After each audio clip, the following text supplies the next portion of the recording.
This episode is brought to you by McIlvaney Financial Group. Their advisors bring a depth of knowledge and experience that allow them to serve their clientele with care, ensuring their financial needs are met now and in the future. Personally, I'm not saying cash is worthless, but you can see what's happening. It's worth less every year. Gold is the opposite. Click on the promo link in the show notes or go to www.mcilvaney.com/coffeeandamike.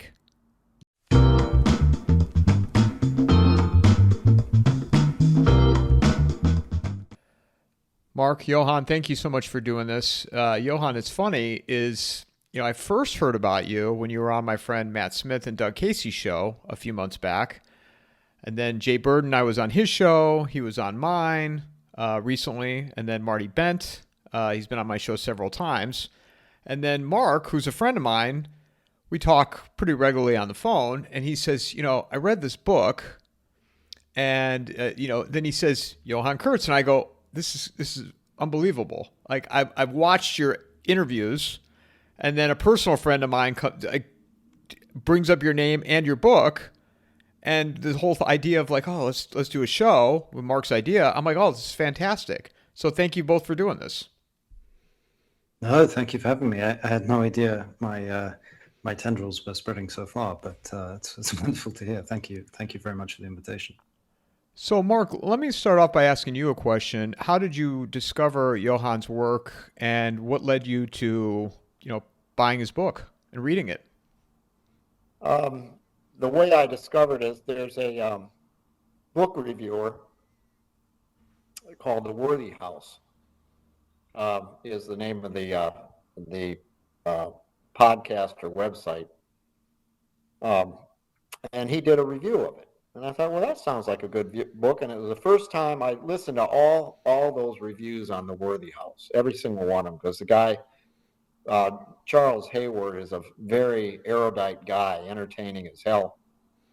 But this is the first time after listening to Charles Hayward for probably 2 or 3 years that I ever bought a book he reviewed. So I listened to it, and I just jumped on my Amazon and ordered a copy, and showed up a few days later, and I digested it that weekend. And I thought, this is an excellent book. Well, that's what my next question was going to be. What were your thoughts then, starting it and when you finished it? The thing I like particularly about the book is there's a section in it that talks about philanthropy versus charity. And toxic, I think there was a term, toxic philanthropy or distant philanthropy. Johan would know better what his terms are, but it was all about if you are fortunate in life and you become wealthy, should you leave your money to your kids, or should you give it to the missions in Africa or something? And he went into that in quite detail, and it really matched what I've thought in my life. I've thought deeply about this for a very, very long time, because I am wealthy and I do have children, and it matched kind of what I was thinking, but he's way better at explaining it. So I was really enjoyed that. I enjoyed it so much I actually bought 5 books. I might buy more, and I've got a question for Johan. Who should I give the books to? Oh, wow. Well, it's really wonderful that you're doing that. So the book, I was a first-time author, self-published, and on a terribly niche topic, the philosophy of inheritance, with a bit of historical color and theological commentary attached to sort of round it out. And so the hopes of it selling more than about 10 copies were next to zero. But it sort of became a little bit of a, not sure if phenomenon is certainly too strong a term, but it became a little bit of a cult hit. Like, people were sharing it around in their circles. And yeah, I mean, anyone who's about who spent a lifetime accruing something really impressive, a company, wealth, family resources, an estate, and has been taken in by the incredibly shoddy thinking that has permeated our culture. I mean, you have people now making these generational decisions based on completely half understood terms. Meritocracy, nepotism. Some of these are supposed to be good, some of them are supposed to be bad. Do we really understand what they mean? Often with a bit of prodding, it turns out not really. And you'd be amazed by people who have spent a lot of time thinking about exactly how to use their estate, and for whom the distinction between charity and philanthropy, it's a revolutionary idea. These terms, which actually mean distinct things, have a distinct history, all get blurred together. So, yeah, I mean, I hope it finds its way into the hands of people for whom it can really clarify things, and especially where that can resolve tensions between the generations, which is a huge issue today. I'm very grateful that people are giving it attention. I'm grateful to you for gifting it. Well, when I asked you who should I give it to, that was when I got the books here. I thought, well, this is a great book. But then when I think of who to actually give it to, for example, I don't send it to anybody if they don't have kids. And there's reasons for that, because I think unless I'm misreading it, that's a huge part of your book, is bringing in children. So, for example, I wouldn't send one to Michael Ferris, my buddy Mike, because Mike doesn't have any kids. Maybe I'm thinking wrong. Well, let me challenge you on that. So I can certainly see how you got there, and it is true that the majority of the book sort of assumes that children are in the picture. But really, the great hero of the book is John Hancock, the founding father of the United States. His story about how he lived his life and how he shepherded the massive resources that his family had accrued in the help of the local poor and the help of the political revolution that he was a central figure in, and really in the destiny of the United States as a whole. He was given his start by his childless uncle, who needed an heir and wanted the estate that he had spent a lifetime building, the House of Hancock in Boston, which was Boston's foremost mercantile empire in the pre-revolutionary years, and was one of the largest estates in America. He wanted to find a worthy successor to that empire, and he reached out to his nephew because he still believed in an orderly transition, in a deep investment in a single person to continue a personal project, in the importance of family and locality and blood ties and so forth. So, and that calculation, I think sort of paid off and reverberated through history. So people without children might take less from the book, but my hope is that there are still lessons there which would be useful to them. I certainly don't want to exclude people without children, and indeed, I've had conversations with people, for example, who can't have children, who are nevertheless using the book to understand how they could use their life's work to help their nieces and nephews and their cousins and so forth. So it's, I think you probably do want to be interested in the concept of family, but I wouldn't want to exclude anyone. Mark, you muted. Let me ask you another scenario, Johan. Should I give the book to my longtime buddy, who he and his wife are driving around in a big-ass RV with a sticker on the back that says, "I'm spending my grandchildren's inheritance"? Definitely. Have you ever seen that sticker? Does such a thing actually exist? Oh, yeah. There's people, you see them driving between New England and Florida on those big RVs. And they actually have a bumper sticker on them that says, "I'm spending my children's inheritance." I personally hate that when I see that. But what do you think of that? No, do it. I mean, look, the book is intended to be respectful. Obviously, it's a fairly head-on attack on that philosophy of life and kind of boomer hedonism, as it were. But do it. I won't say who, but a friend gifted the book to someone the Bill Perkins, who wrote Die with Zero, which is a book I directly critique in the book, and I do a play on words where I sort of lead on a paragraph with "to give the devil his due." So kind of it's slightly rude connection there I draw, but Bill Perkins was very gracious about it, and he sent a photo, smiling with the book, and with a kind of cheeky smile. So, yeah, it's not it's perhaps a bit of a polemic, but it's not aggressive in tone. I mean, I like to imagine a bit of drama unfolding, but really, you don't want to just send it to people for whom they already agree with everything. It's good to challenge and get some debates going, I hope. Well, I've given out a few of that so far, and it's been well received. So now you've got young children. What are you doing to get your young kids in line with this, since you're just starting out? Yeah, good question. I mean, my kids are young. They're 3 and 4. The thing I'm really focusing on at the moment is anything that's really important to me that they retain is imbued with this sense of warmth and nostalgia. So, for example, obviously we go to church as a family, but I make sure that right after church, we go out for chocolate croissants at the local cafe or whatever it is, and trying to make sure that we're not sort of anything that's important to us, they really feel this kind of cozy emotional attachment to. So when we pray at night, everyone gets down on their knees and we sort of hug together. It's very warm because it's absolutely freezing at the moment in Romania, and it's sort of nothing too calculated. Just making sure that anything that's important to me, I'm definitely not bullying my kids into loving, but I'm really trying to think deeply about how can I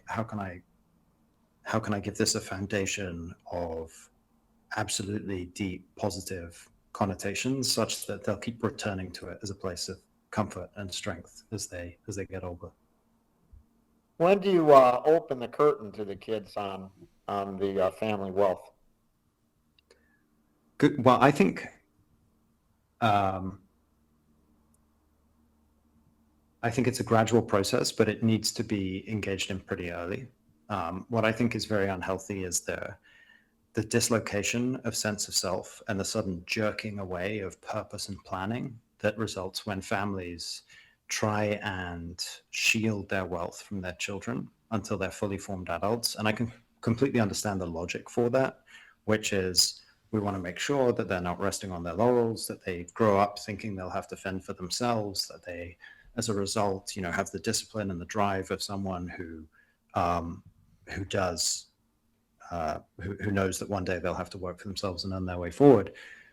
But then you get this radically dislocating event at some point in the future, which is akin to the lottery winner problem. And the psychological outcomes and the practical outcomes for lottery winners are not good, because if you're asking your child to spend a lifetime defining a sense of self, defining a vision for their future, working towards a particular way of fending for themselves, and then you reveal that actually a lot of that isn't relevant, you won't have to do this, if you work at the hourly wage for that career you've been planning, it kind of pales in comparison to what we've got saved up for you. Suddenly they have to reevaluate everything, and they're not reevaluating from a place of strength because they haven't internalized that. There hasn't been any kind of identity reconciliation with the wealth. Obviously the right approach is not to just let them grow up with wealth and attach no commentary to that and allow them to sort of fall into the worst excesses of a lifestyle that grows up with whatever you want at your fingertips, the knowledge you'll never have to work. I think the hard work as a parent in the context of wealth is inculcating this sense that, yes, you will have a level of material wealth, but we are a family that strives towards far greater things still. And this wealth is only an opportunity for you to magnify your effects in the world. Because the truth is that in the modern materialistic sort of 21st century that we're born into, really everyone is born into conditions of a fair degree, especially if you're in a sort of functioning middle-class household, of material comfort and a certainty that the future, you might have to work hard, and your career might not be the most rewarding thing in the world, but you will ultimately be safe and so forth. Everyone understands that you have to inculcate in children something beyond that. We don't live in the Middle Ages anymore. People's survival is no longer in question. So all of us, whatever our station in life, have to engage in this project of the state will provide you with benefits. You're never going to starve in a first world country, but it's your mission to think bigger and greater. So yeah, I would say early throughout the teenage years, and certainly by the time they're an adult, it should be clear that they are going to be gradually initiated into the world of family activities as a steward of that empire. That's sort of like at an intellectual level compared to what we did around here. And what we did around here is I've always called myself a wily peasant. And the reason I did that is for a lot of reasons. But one of them is we actually do physical labor all the time. So we're chainsawing wood to burn for heat. Don't need to do any of this stuff. We just do it. Grow our own food, a lot of it. Run a farm. Who needs a farm, really, when you could go to the grocery store? But so the kids my kids are they're young adults, a little bit younger than you, but not much.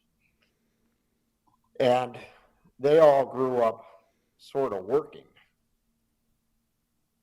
And it seemed it just stuck in them because they all work.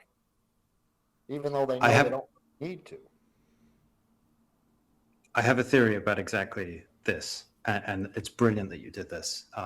There's a very enlightening interview that you can find with Jeff Bezos, founder of Amazon, and his more later rocketry ventures. I think it's with Lex Friedman, and he's describing his upbringing on his grandfather's ranch.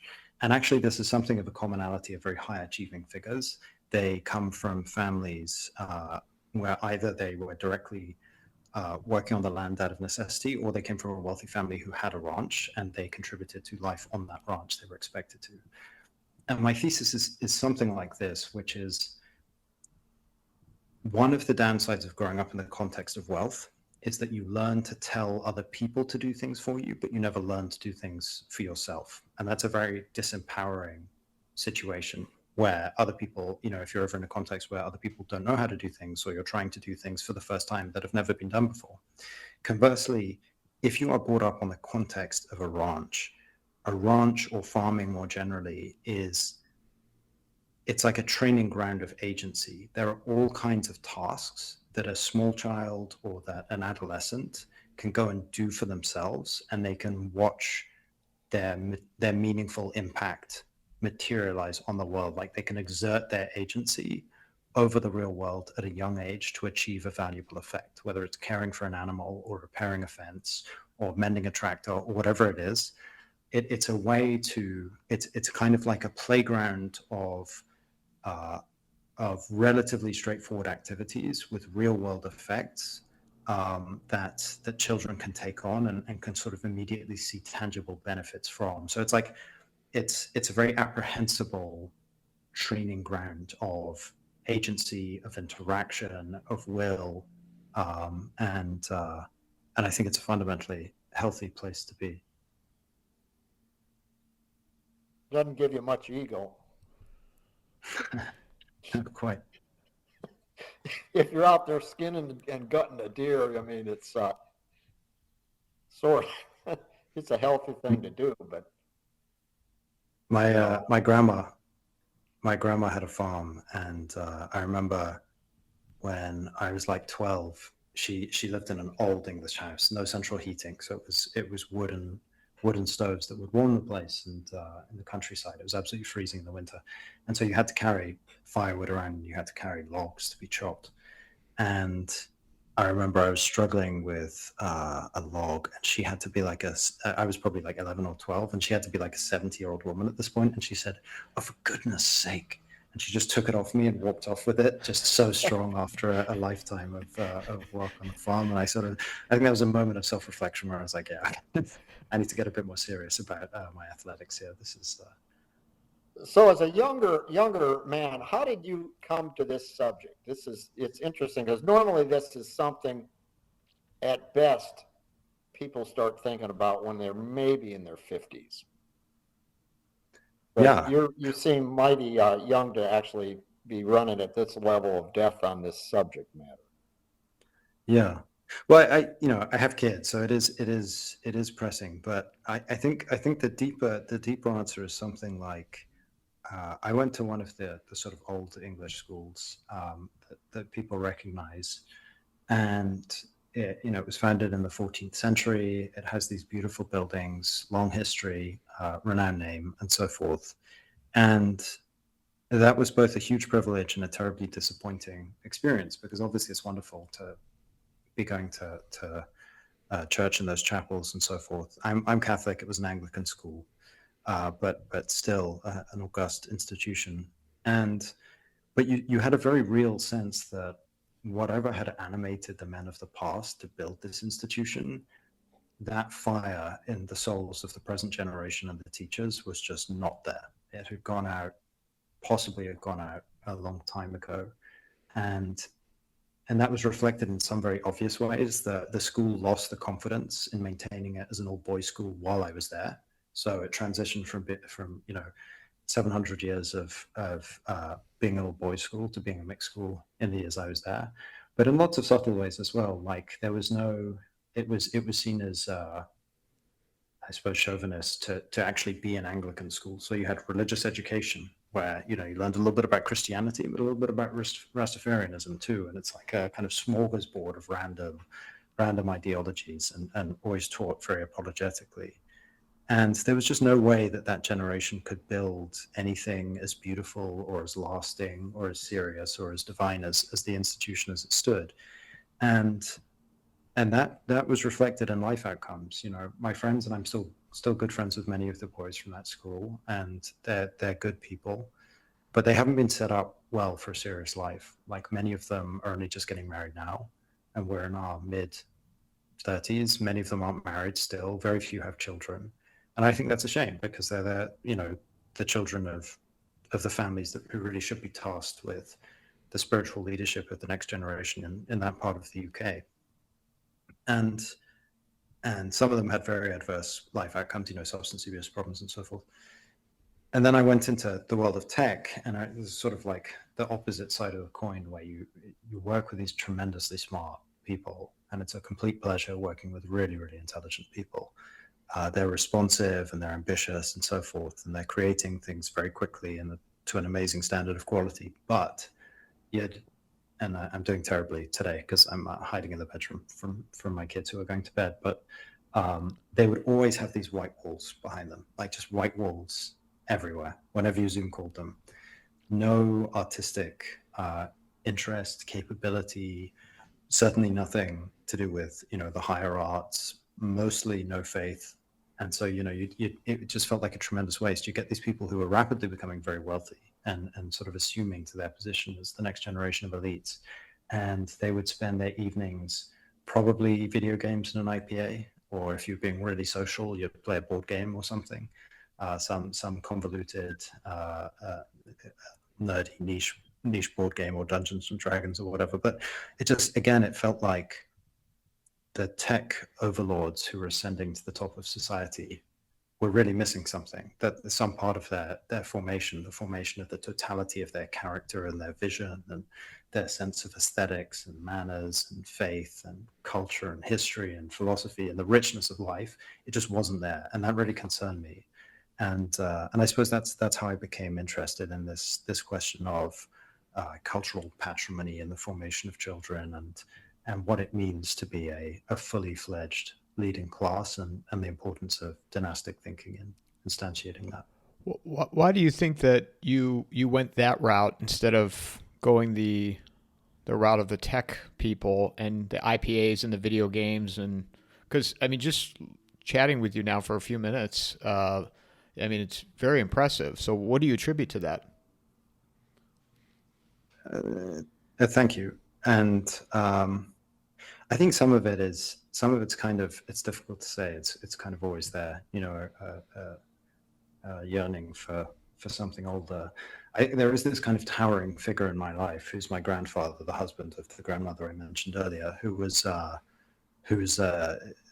a very highly decorated figure in World War II, and very, very badly wounded. One of the first people to receive what was then experimental reconstructive plastic surgery. He's one of the so-called guinea pigs who were the first people to. There's a crew of 20 of them who were sort of the experimental recipients, and he was terribly burned. He was decorated for pulling his men out of a burning tank, and his skin burned off, hair burned off, hands seared shut, etc. And he cut a pretty striking figure later in life, as you can imagine. Very tall man, very serious, but always very dignified and warm, and but very strange looking. But he took that, and then he met my grandmother after the war when he already looked like this, who was very beautiful, and he proposed to her within 24 hours of meeting her, which is apparently what people did in the in the 40s. And they had 11 children and were very devout.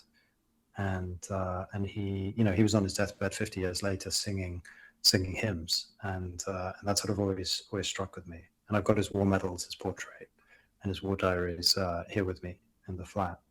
So I'm not sure to what extent that was a causal factor, but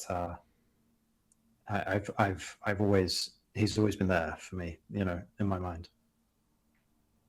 How much do you think the current systems of regulations, taxes, codes,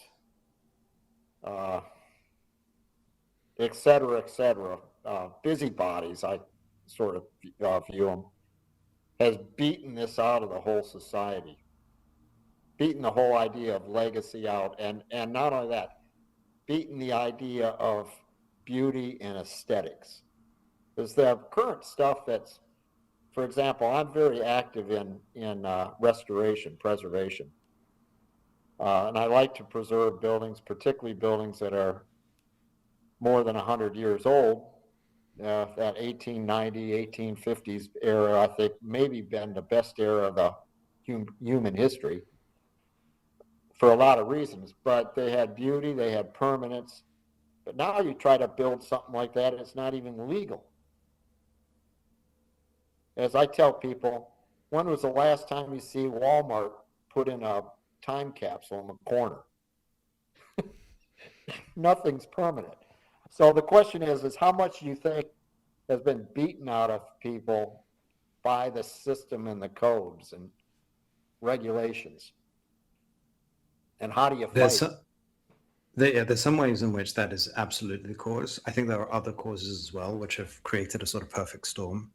I have a friend called Will Tanner who's very active on Twitter and Substack, very, very good follow. And a major theme for him is the decades immediately following World War II and what happened to the country houses of Great Britain, the great country estates. And something like one great manor house was demolished a week for 2 or 3 decades straight.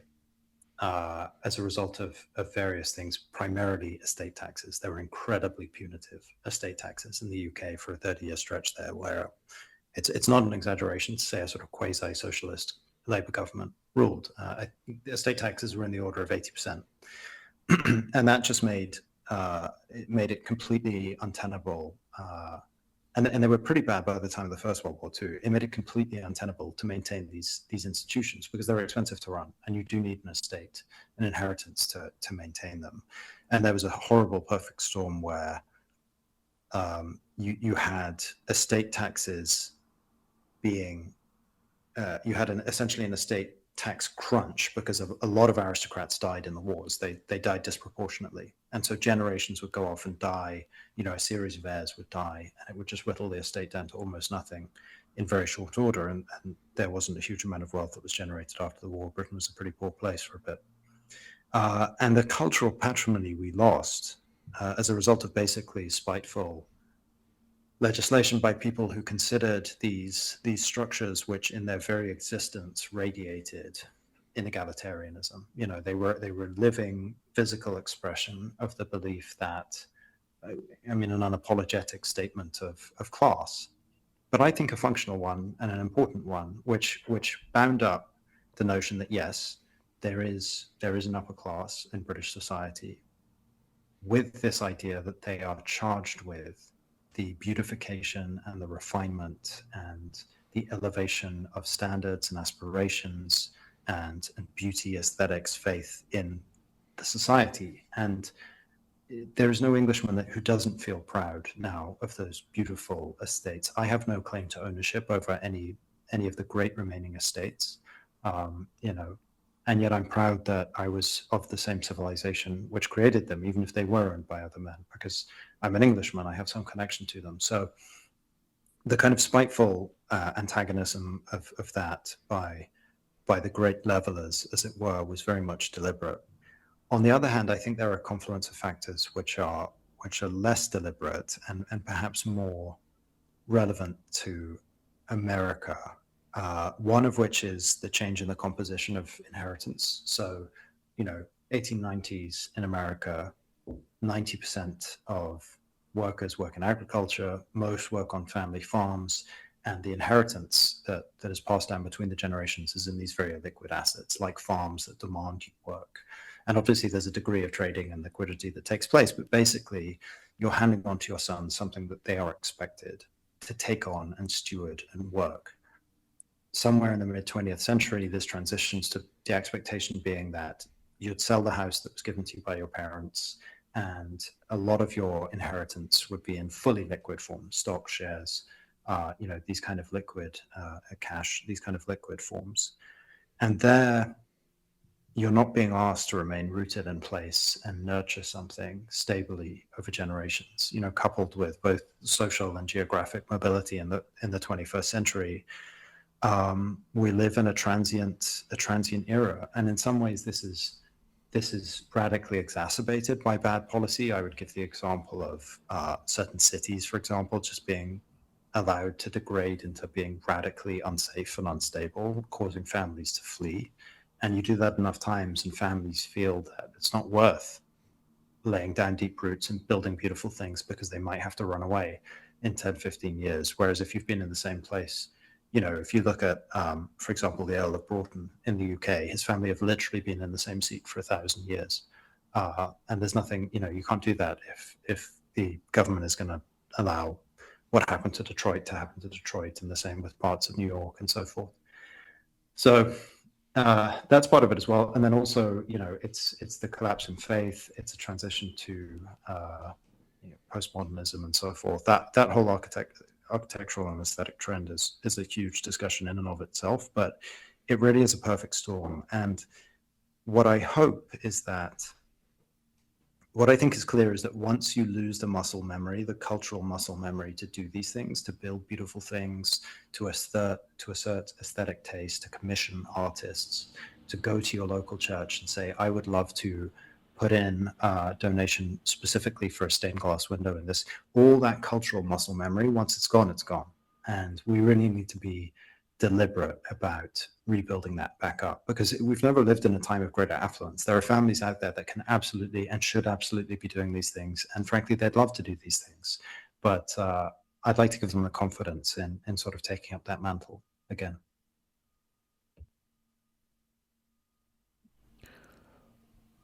Mark, So Detroit is my hometown, home area. And I watched what happened there. And it seems to be replicating itself pretty much every city in America. I don't see how it's going to turn around. Do you, Mike? Do you see how it could turn around? Or at this point, I don't think an election. Cleveland isn't that hot either. Cleveland's. I know you love Cleveland. It's the world's best kept secret, Johan, and it's Cleveland, Ohio. It's a joke I always share with people, but I don't think you can't vote your way out of it at this point. And so the question is, will there ever be a breaking point, or will it just continue to decline? And like Will Tanner, I've had on here, Kevin Deanna. I mean, there won't be an actual breaking point or collapse. It'll just be a slow deterioration. That's how I see it right now. At a civilizational level, I think you're probably right, and people should be planning for for a period of instability would be that's certainly my perspective. That being said, none of us are going to be constructing anything the size and scale of Buckingham Palace for that reason for a while. However, the capacity to undertake those grand civilizational zenith projects is built on centuries of refinement of individuals and civilizational capacities that begins with commissioning statues. It begins with building a small home, but building it beautifully using lovely and natural materials. It begins with finding a local artist in your community who you actually want to commission a family portrait from, such that you have something to pass down. All of these little details, I think, are worth preserving. I mean, one thing that's a very negative trend, and it's particularly bad in America, is the evacuation of public space as people retreat into privately owned spaces, because in many places the public space is just overrun by homelessness, drug addiction. It's unsafe. It's fundamentally just not in the control of sane or stable parties. And that, coupled with a car culture where people tend to drive from place to place rather than walking the town square every day, means that a lot of that older cultural reflex to go out and beautify what was called the Commonwealth is gone. But I do think, at least in the security of our own homes, and perhaps if you're really concerned that you do live in a place that one day you might have to vacate, you can at least do this in forms where you could take it with you, furniture, art, and so forth. It's still worth fighting for, if only to beautify your own lives and to teach your children the value of lasting things. I took a lot of beautiful antique light fixtures from Detroit. As the city in Detroit was known as the Paris of the Midwest, or it was one of the wealthiest places in America when I was a young kid. And it was just a beautiful place. Phenomenal architecture. They had it all. And as it decayed, it basically salvaged itself through antique shops in like Ypsilanti and Ann Arbor and all the towns around them. And it's almost all gone now, but there's a period of time, literally the chandeliers were being taken down and sold off. And in my case, I over the years I bought them, so I've got beautiful lighting in every place I go. I get a kind of a kick out of it in a way, but it's really kind of tragic. And it only lasted for 2 or 3 generations there, because the actual building of that town in its really wealth and taste era was from about 1900 through about 1950. And after that, it just pretty much even the factories back then looked nice. The high schools, everything looked beautiful. Now, I think it's Kunstler that calls the architecture for modern day American schools insecticide factories. And it's really accurate. I mean, they're building one of these up here in the county I'm living in. But I'm wondering, how do you reverse this? I mean, I'm trying to do it myself, but I'm just one person. And even when I do stuff like repair these buildings, it's amazing how much pushback you get from people. You've got a grand old building, you're repairing it, you think you'd be encouraged in every which way, but oftentimes you get encouraged with lawsuits trying to stop you. I mean, it's just really kind of perverse. And I'm wondering if you have any thoughts how this could possibly reverse itself, even given that the wealthy might want to be doing it. Because in my case, I do this stuff. but it's a painful thing. The last project, I was sued. I was in court for a year. I had to spend hundreds of thousands of dollars just to try to get the town to fix its landmark up, which I was one paying for. So you look at this, you say, what is with this? I mean, so I can see how these wealthy tech guys, in fact, I saw that Zuckerberg, or one of them, is packing up and moving to Miami, getting out of California. He's buying a, I don't know, $180 million house, whatever that would be. Probably made out of plastic, but he's packing up and leaving. And what is causing that? Yeah, I think like there's a tension here, because on the one hand, I'm totally in favor of people laying down roots in their communities and really investing in personal relationships and multi-generational personal relationships between families, which I see as a necessary vehicle for the flourishing of certain kinds of societal goods, codes of honor, and so forth. And the reality that there are a lot of places that I would just have no confidence, wouldn't have basically fallen to the exact forces that you're referring to here. I mean, it was a very difficult decision, but I had to take my family out of central London, which is where I grew up, where I went to school. It's where all my family live. But at a certain point, you just had to sort of say, enough is enough. This battle is lost. Like we don't control this space anymore. And as long as I've been here, and as much as I sort of resist having to or wanting to leave my place, I got to leave. It's time. And what I will say is that wherever we do settle down, we will settle there based on the conviction that we are surrounded by people like us in a political situation whose politics, whose sympathies, whose ideology, whose faith are close enough to ours to introduce some likely local stability on the 100, 200 year timeline. That's obviously very difficult to guarantee, and there are no guarantees. But I would say if you have to move, make sure you're moving not just to the nearest convenient place, but actually somewhere where you feel comfortable laying down roots. Because the forces you're describing are, in some places, just too powerful to resist. So that happened in your life with London? How did it happen? No, it happened. I'm making that as a comment. Oh, yeah, no, it happened. So how difficult was that to come to that decision? I got to pack up and get the hell out of here. Well, it was difficult, and it was unpopular because a specific event where you mugged, or what happened?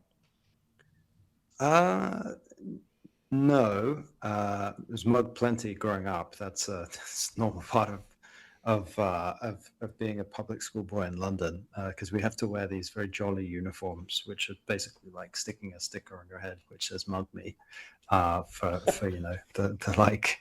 the local utes, as we call them. But that's a fact of life and has been for a while. It's when I was there, I was on a kind of treadmill that there was no way of escaping without breaking things, which is central London rents incredibly high.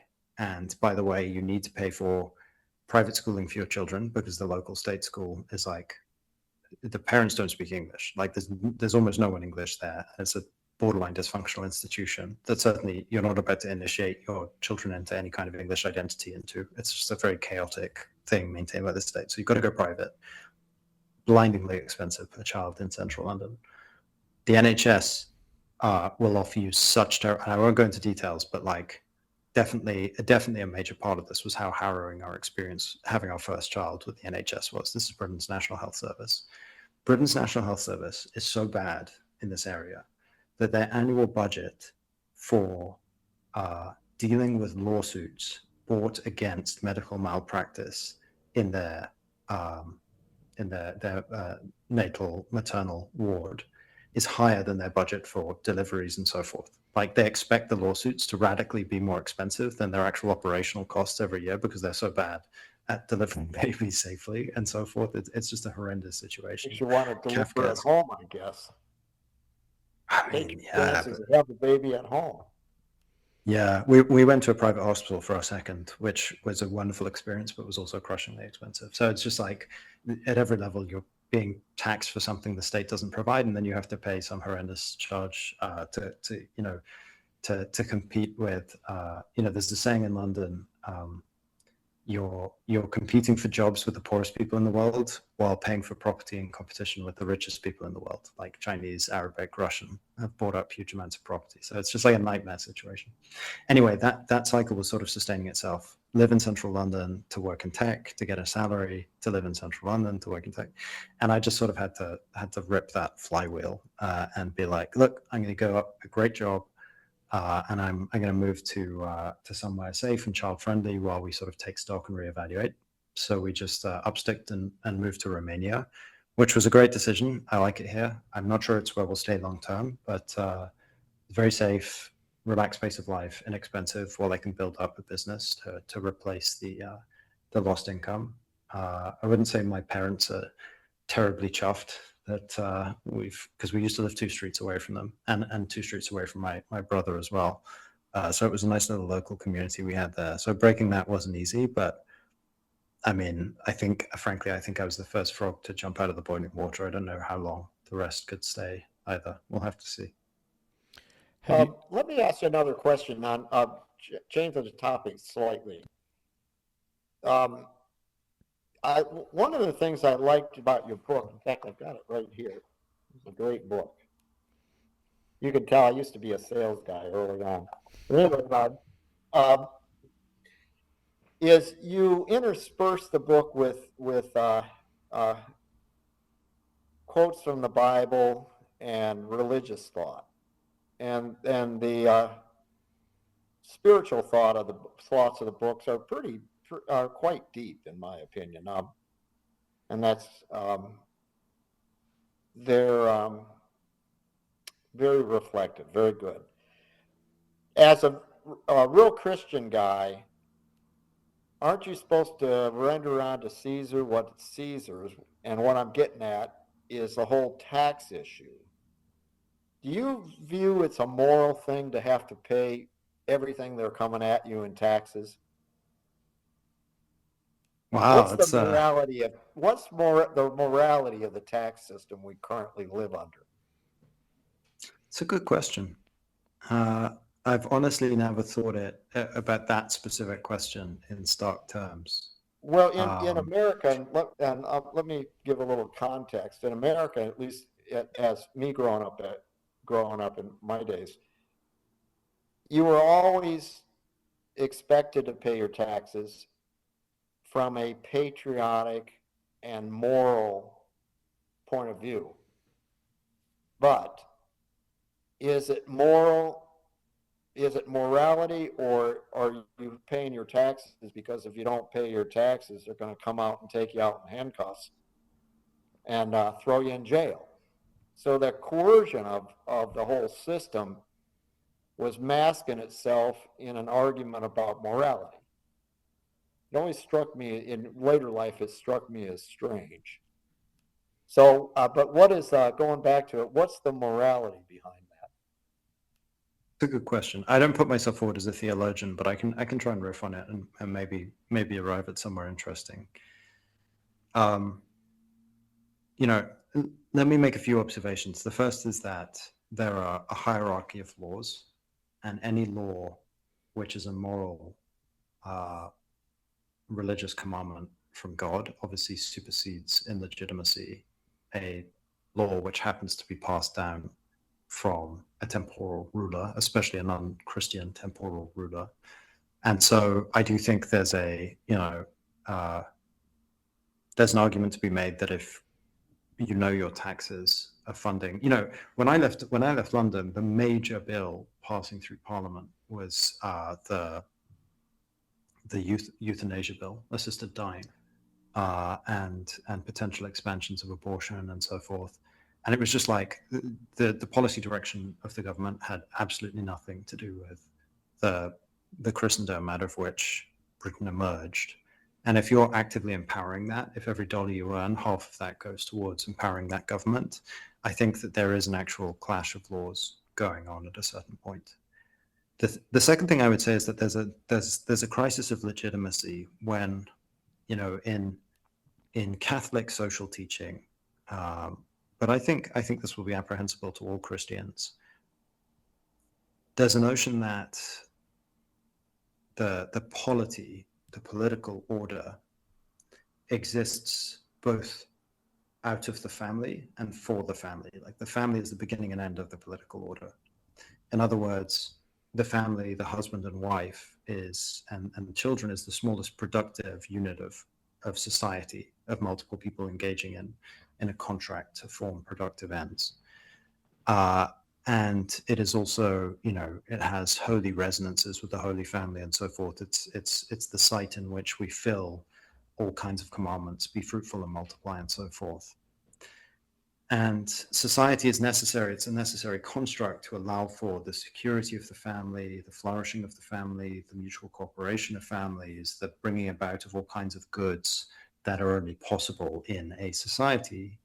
But again, the end of society has to be the family, because without the reproduction of families, without the possibility of having children, without the flourishing of life, the society doesn't perpetuate itself and so collapses unto itself. So it's this entire order.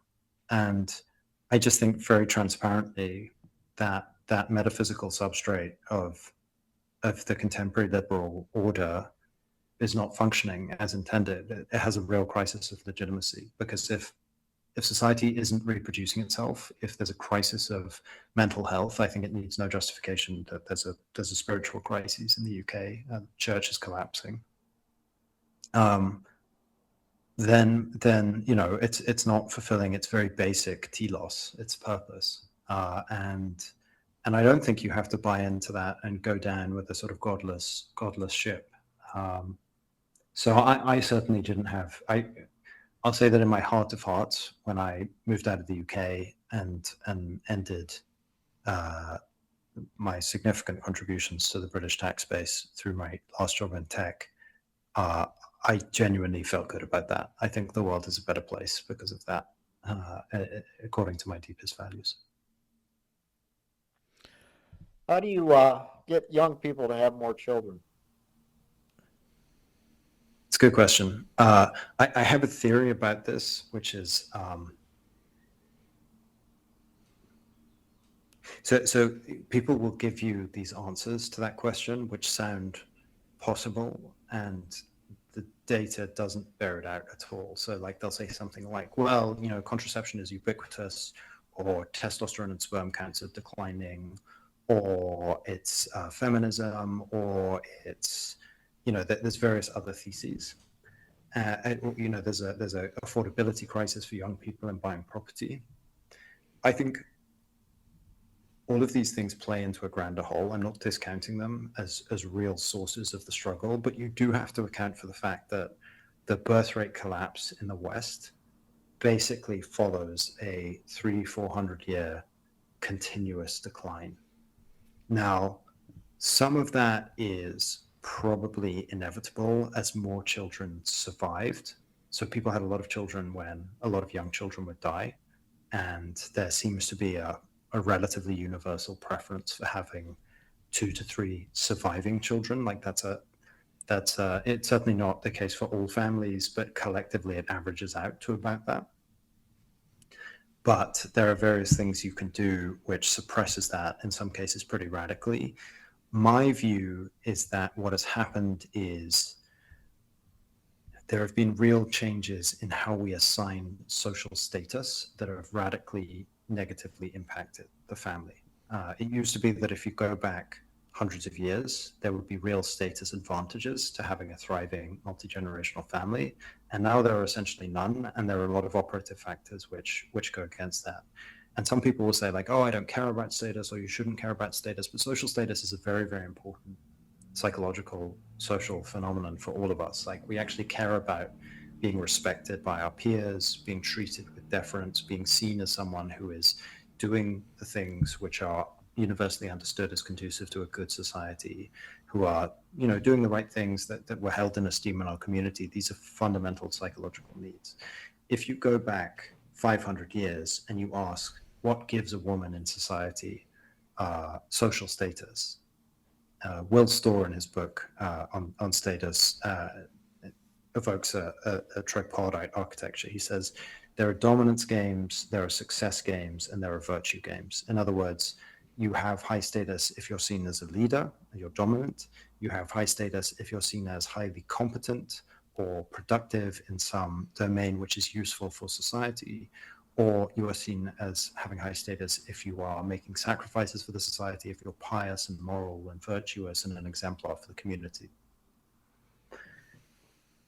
Sources of women's status several hundred years ago didn't trade off with fertility. They were directly supported by it. So a woman's social status was as a result of her class, who she was married to, where her family was in society, especially if she was titled or anything like that. And then it was empowered by these virtue games. Was she a virgin until marriage? Did she have a lot of children? All of these like social expectations were built into a conception of motherhood. And indeed, husbands demanded heirs and, society required. As you move into kind of liberalism, the Enlightenment, and eventually capitalism, and the seeds of meritocracy grow, you transition out of that feudal system and into one in which the aristocratic class is increasingly challenged by the primacy of the merchant class and scientists and free thinkers and so forth. That brings with it all kinds of radical advances. It's a complex moral picture to commentate on, so I won't. But what I will say is that those traditional sources of virtue radically get eroded and are replaced by competence. So the people held in newly high esteem in that age are the great academics, the great scientists, the great business leaders, the great etc. And you don't know any of these people's wives. These people's wives do not have titles. They do not have any particular status in society. Like suddenly they're held in esteem because of their competence according to this like success game framework. And society becomes more mobile. In really every sense, it becomes more economically mobile, it becomes more geographically mobile with the advancement in transport technologies, and you have this radical churn in society that prevents any kind of virtue games from really having primacy, because people aren't rooted in a community. You can't reward someone for making sacrifices for a community if they're not actually part of a community. And so, but the universally fungible status generator, these demarcators of success, oh, where did you go to school? What's your job? Which is why when we meet someone, almost always the first question we ask is, what do you do? Because it lets us know where they are in society compared to us. Should we be impressed, or should we, address them as an equal or something else? And anyway, I think that these meritocratic pressures, have their ultimate expression in like South Korea style cramming, study culture, get the best possible exam mark you can, sacrifice your entire youth to do that. There are huge, like spikes in suicide rates every year around the national exams. And it's just like a completely childless, sterile culture as a result. And I'm doing that as a complex picture, and I'm not someone, who puts on my tweed jacket and says, let us return to the Middle Ages, because a lot of things have changed since then, and that's not realistic. But I do think we need to capture a sense of rooted communities in which these continuous families have the social architecture they need to build status rewards for making contributions to the continuation of very particular parts of society. And I do think that starts with a more religious culture where virtue is defined and understood, a more rooted culture where people making sacrifices for the group are rewarded for it because the demarcations around the boundaries of the group are understood, a more tightly knit culture, a more child-friendly culture. The list goes on, but I do think it will not resemble modern mass corporate globalized like liberal meritocracy. That is a sterile system. You got time for one more question, Johan? Mark, did you want to add something to that? Go ahead, Mike. One thing I wanted to ask both of you, we've got three different generations here right now. We've got the boomer generation, Gen X and myself, and Gen Z. And you had mentioned in the beginning, the disconnect between the different generations. How do you see it today? And I have interesting to get both your perspectives. Is it worse? Is it getting worse? Is it getting better? And depending on which way you answer, if it is worse, how do you start to turn that around, if possible? Mark, I've been talking a lot. You wanna go? By the way, that's Gen Z stolen valor. I'm a millennial. I'm not like our mutual friend Jay. Oh, you're a millennial. That's right. I'm sorry. Yeah, I get my millennial and Zoomers screwed up. I'm one of those very popular boomers, and I take all my instructions from the cable news, some talk TV. That's kind of a joke, but it's true. I think I actually, in my life, it's started out where I was the front edge of what you'd call the diversity as a mission group. So it was, I was front edge where I experienced not getting jobs because I was not the right gender or not the right color or something. And I was quite aware of that.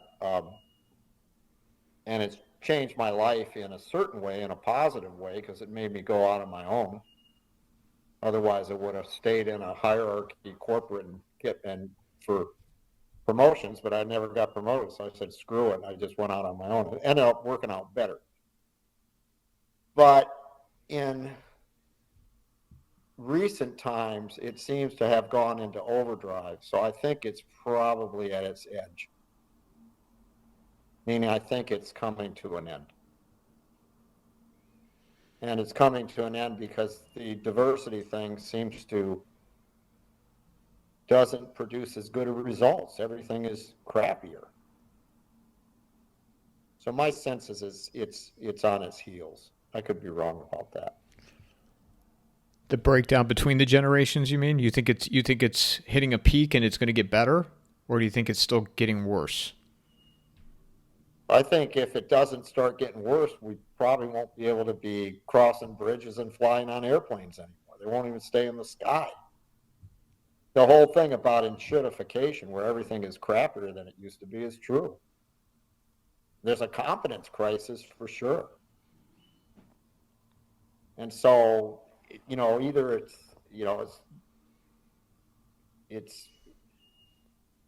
I think it's probably going to swing. I mean, there's some signs of that, but I could be wrong. I think it's so difficult to make sweeping characterizations about relationships between the generations, but I fear that, at least in the macro sense, it's not going to get better. I mean,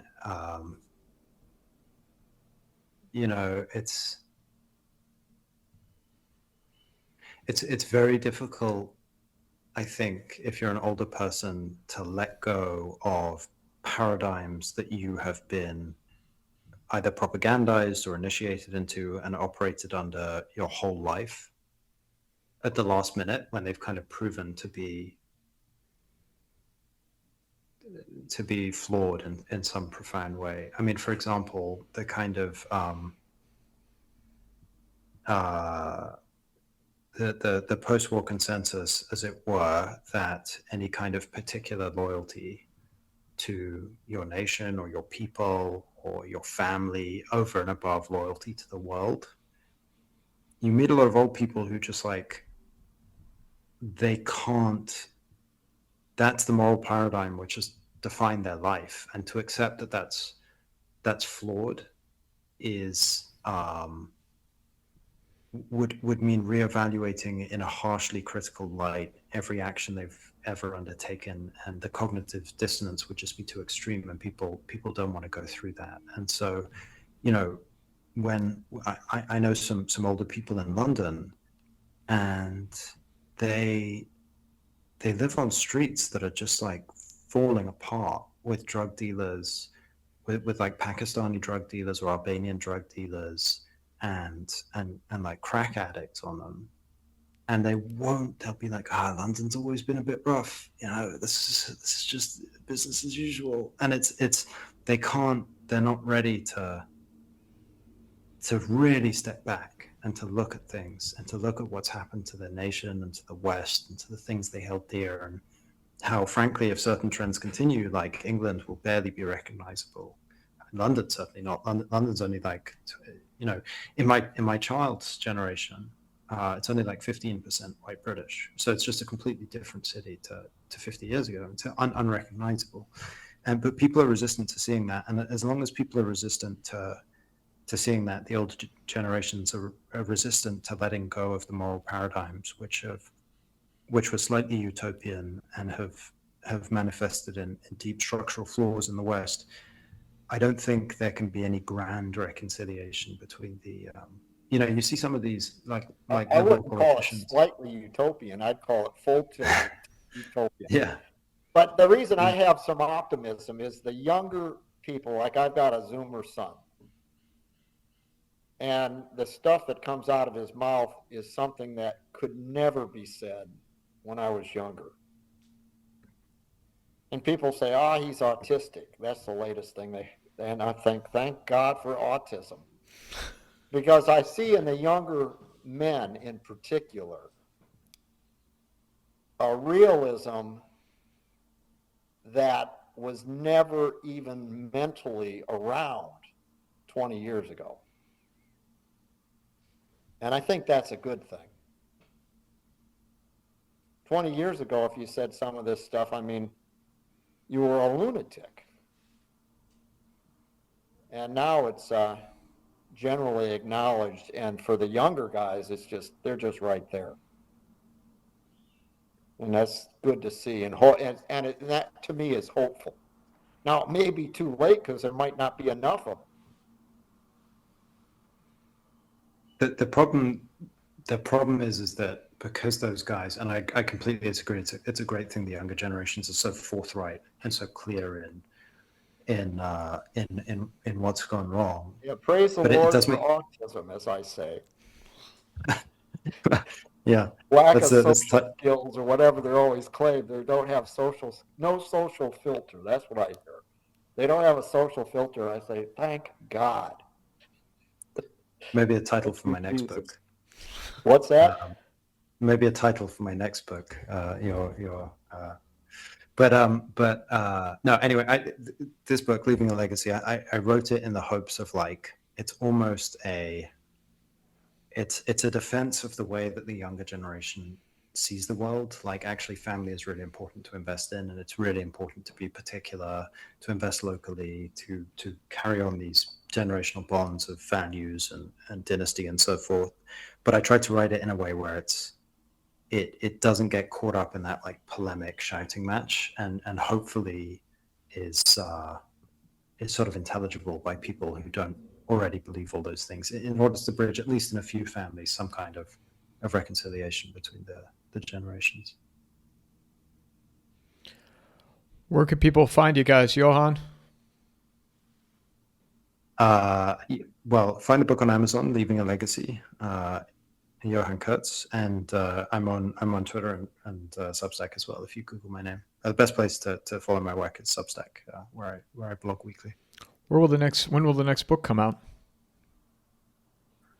That's a great question. I'm not sure. I have two ideas I'm kind of playing with. The thing that I want to do, but it really would be a grand scope of work, is the problem with Leaving a Legacy is that it's kind of male centric. If you initiate your children into taking over the family business as their life's mission, or taking over stewardship of the family estate, that's implicitly a male task. But I do think there's this whole question of what are the perennial truths about the correct role and formation of a woman, of a girl in a dynastic family. What are the rituals? What are the lessons? What are the hopes and aspirations? Because society surely isn't giving them those messages at the moment, that insight, the connections to the sort of profound theology.